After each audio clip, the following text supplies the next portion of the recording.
Alors bonjour à tous et à toutes. Ici un nouvel exercice qui consiste à déterminer une expression d'une fonction qui à la base est exprimée à l'aide de valeurs absolues sans valeur absolue. Alors on regarde un peu. F de x égale valeur absolue de x moins 3 plus valeur absolue de x plus 5 pour tout x appartenant à R. Il s'agit d'exprimer f de x pardon, sans valeur absolue. Alors pour ce faire, comme souvent avec la valeur absolue, on va distinguer plusieurs cas. Alors, ici, on a une somme de deux valeurs absolues. On va étudier chaque terme. Premier terme, valeur absolue de x-3. Ce terme, le signe de x-3 dépend de 3. Si x est plus petit que 3, on aura moins x plus 3, l'opposé de x-3. Et x-3 si x est plus grand que 3. Voilà. Euh, Même chose pour le deuxième terme, la deuxième valeur absolue de x plus 5, qui sera égale à moins x moins 5, l'opposé, si x est inférieur à moins 5.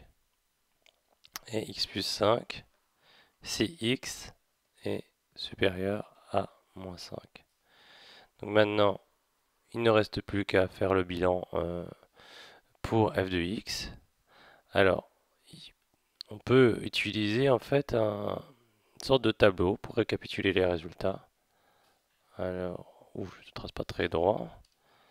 Je reprends, j'ai tracé un peu plus droit. Donc un tableau qui va récapituler les signes. Voilà, avec une case pour la première valeur, une ligne pour la première valeur absolue, une deuxième ligne pour la deuxième valeur absolue, et la troisième pour f de x. Voilà. Donc ici, valeur absolue de x moins 3, valeur absolue de x plus 5 et f de x.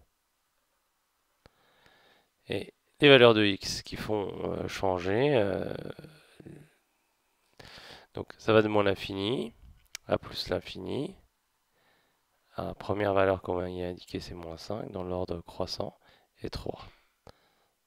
Dire nos traits. Donc ici, on n'a plus qu'à compléter. X est inférieur à 3, donc l'expression de la valeur absolue c'est moins x plus 3, moins x plus 3, puis x moins 3 quand x est plus grand que 3. Même chose pour valeur absolue de x plus 5. Quand on est inférieur à moins 5, x moins 5. Quand on est supérieur, x plus 5, x plus 5. Il n'y a plus qu'à additionner les deux expressions. Là, on n'est pas sur un tableau de signes, puisque c'est une somme de valeurs absolues.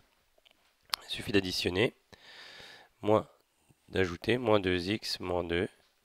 Ici, moins x plus x, 0. 3 plus 5, 8. Et x plus x, 2x. Et moins 3 plus 5, plus 2. Voilà pour la question 1. On a une expression de f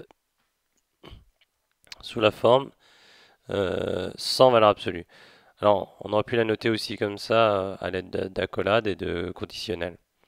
Donc ça se lit, c'est assez pratique à lire. f de x vaut moins 2x moins 2 pour x inférieur à moins 5, vaut 8 pour x compris entre moins 5 et 3, et vaut 2x plus 2 pour x plus grand que 3. La deuxième partie, on nous demande de dresser le tableau de variation de la fonction f. Bien, là, ça devient beaucoup plus facile puisqu'on a l'expression de la fonction f. On a une fonction affine, une fonction constante et une fonction affine. Entre moins l'infini et moins 5, c'est une fonction affine et le coefficient a dans la formule ax plus b est négatif, c'est moins 2. Donc la fonction sera décroissante. Ici, 8 c'est constant, constant entre moins 5 et 3. Et ici, le coefficient de la fonction affine est 2, donc la fonction sera croissante. On n'a plus qu'à récapituler ça. Ici, ça devient assez facile, hein. Tout dépend de la question 1. L'expression sans valeur absolue a mis en évidence des parties affines pour la fonction f. En effet, c'est une fonction affine par morceau. On en a déjà entendu parler. De moins l'infini à moins 5, 2, 3, plus l'infini. Donc une fonction décroissante. Puis, je vais refaire un peu mieux ma flèche. Alors ça c'est assez rare. Une fonction constante dans les tableaux. Bon. Et puis une fonction croissante. Alors ici ça vaut 8. Ça vaut 8. Ça vient de plus l'infini. Ça va vers plus l'infini. Voilà.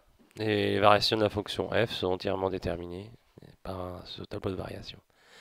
Tout ça est dû à l'expression affine sur ces deux parties de la fonction f. Voilà, merci d'avoir suivi ce petit corrigé d'exercice.